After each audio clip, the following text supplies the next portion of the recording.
away from our office, our major work is in the field. So here is our nursery, and we call it a Macro-Propagation nursery. So the technology of producing a clean planting material begins somewhere. So I take the opportunity to welcome our agronomist Doreen to take us through. So Doreen, we have already taken through our members the processes we go through up to the end. So here they have just come to observe whether what we are telling them is what we do. So it will be a quick one, taking them through the process, how we come to this, then so that they can follow steps up to having a clean planting material. So let us welcome Doreen, is our agronomist. I've already told you, Julius is also agronomist. So agronomists are called, how we call them in your local language. Here we call them our hinsa.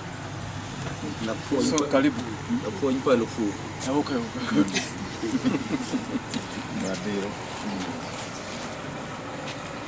Thank you, Alex.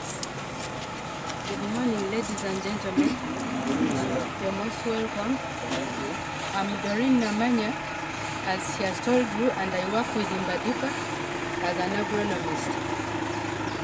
So, straight away, I'm going to take you through the process of macro-propagation, how we do it up to actually when we are peeling it to put it into the saucepan for cooking, or when we are selling it off. So, first of all, we established banana mother gardens. We are starting from the sourcing, where we source the planting materials. So we established and identified some. Of course, we have our farmers whom we have trained good agronomic practices in bananas and even other enterprises. So we picked a few from those farmers who were trained. The ones we saw were observing those good agronomic practices, and their plantations are looking good. No weevils, no BBW, and no weeds. So when we want to stock in the chambers, we go to those plantations, because our mother garden has not yet reached a point to give us the planting materials. We go to those fields and we source the planting materials.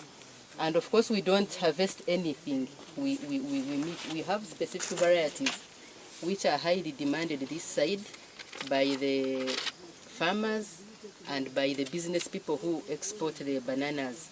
So we go for those specific varieties which have a lot of demand.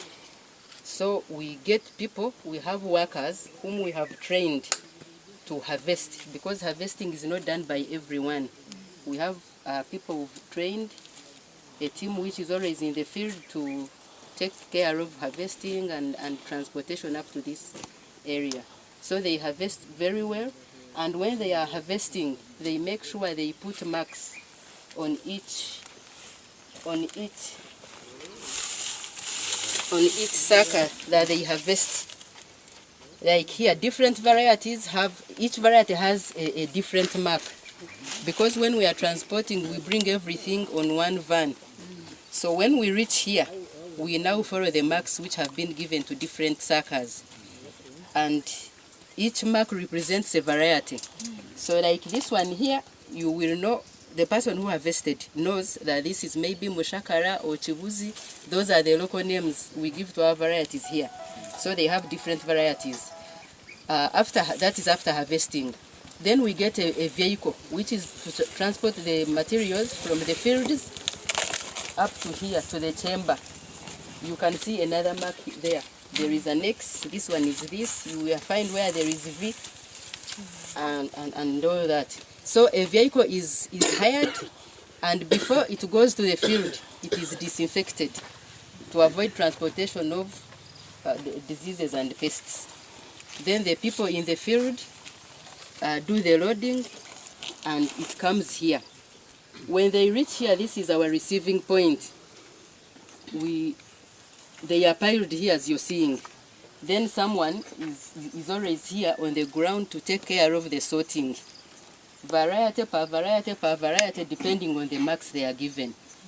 After sorting, then we have the workers who come here. But before offloading, we always have a tarpaulin when they are sorting.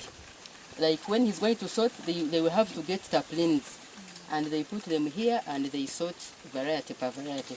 So from there, the workers start the preparation, the comb preparation.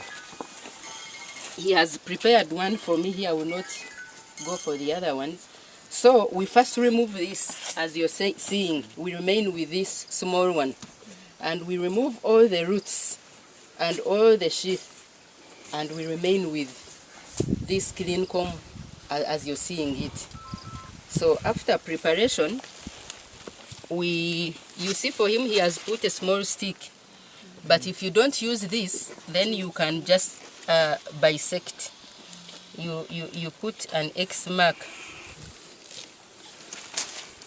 and this X mark, the reason we destroy this growing point is because the growing hormone is concentrated here, the natural one, not the artificial one.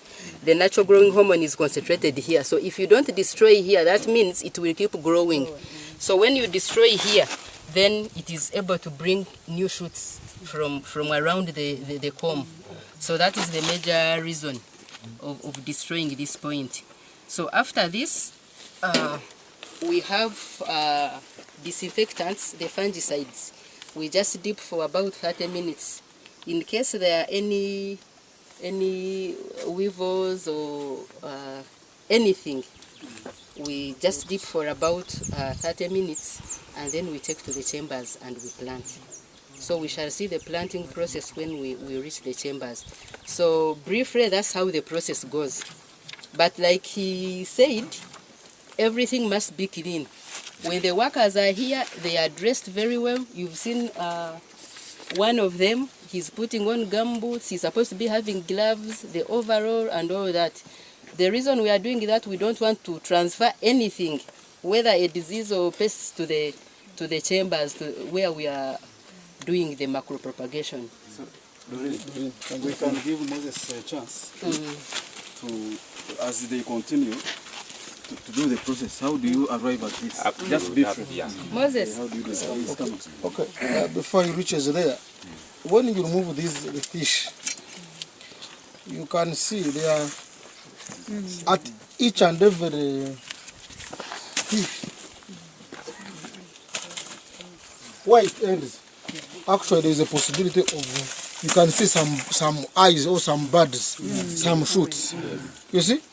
So when we are in the field and you plant only one, it becomes 1 or 2. But you see, the essence of having this is to develop many shoots. That is, when you are in the business, or when you are a farmer, you only planted this, it gave you 2 suckers, but through this technology, it is giving you more than 2. Actually, they say 25 to 30, around there. You get us, eh? Yes. I've taken these projects to Guru. There is a place called Paicho. You have ever heard that? Yes. There is a doctor at Holy Innocence Children's Hospital in Mbarara. He has a project there of, I'm the one who planted. So you know, Guru, I'm the person there. Thank you. So I was consulting him that the banana, the project is okay. So thank you, Julius. Let Moses demonstrate what Julius is trying to tell you and what Doreen told you. He's telling you of the eyes. Where are the eyes? As he's trying to prepare, you will see where the ends are. That's where the eyes are. Not so. And that's where we get shoots from. Huh? So this is how they prepare the comb. You can see already one eye is there. You're seeing this V point. The V, yeah? Yes, the V point. Where they join. Where this the V point, which is like it will develop into a shoot. It joins here. A banana. And where they meet, there is an eye. You can even see it. It is visible.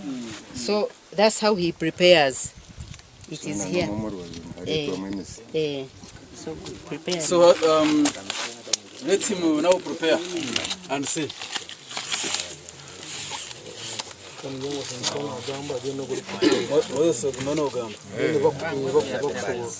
Ati naona usharudi So he's showing us how you do the cutting, how you remove the sheath, making sure that you don't damage the lower parts. Do you see how he cuts? Eh? Ladies know how to peel matoke, but we are peeling now the comb. And you have to do it carefully so that you don't damage this, the shoot, where the shoot Because is you are going to interested in that. Then aho kushanga omwana guri no gwiterisho. So, This. like we demonstrated here, when you meet this where the shoot is going to come, where it is going to develop from, you do you also bisect. So instead of developing only one, you will now have A multiple for a multiple of shoots. Yes. So here you are trying to increase the population of the shoots that will come from just one comb. Then he says you continue. So you have to do just one by one. You don't just cut at once. It is one by one because you're taking care of this point where the shoot is going to come from. If you just cut at once, then you're going to miss these growing points.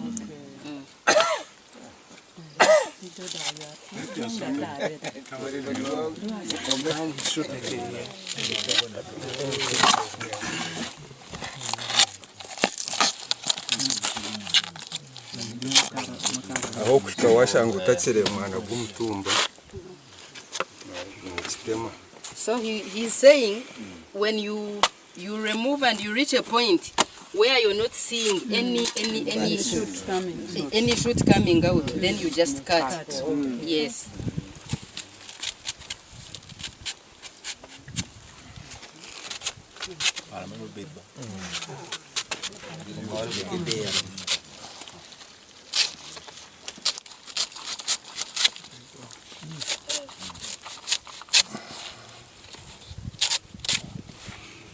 It is not easy to make money. So when you have a big farm, you have so many of them. Train them, give them targets. Then kukeza uyiterisho ryari ryamu. So he has now finished. He's saying after removing all that, then you bisect. You damage the growing point. And he says if you don't use the knife to bisect, then you can just use a small stick like this. When you put it in the chamber, this part will just rot. It will rot and then you get shoots from around this. So is that step taken very well? It is now ready. Lorraine, in the interest of time, let's go to now step number 2.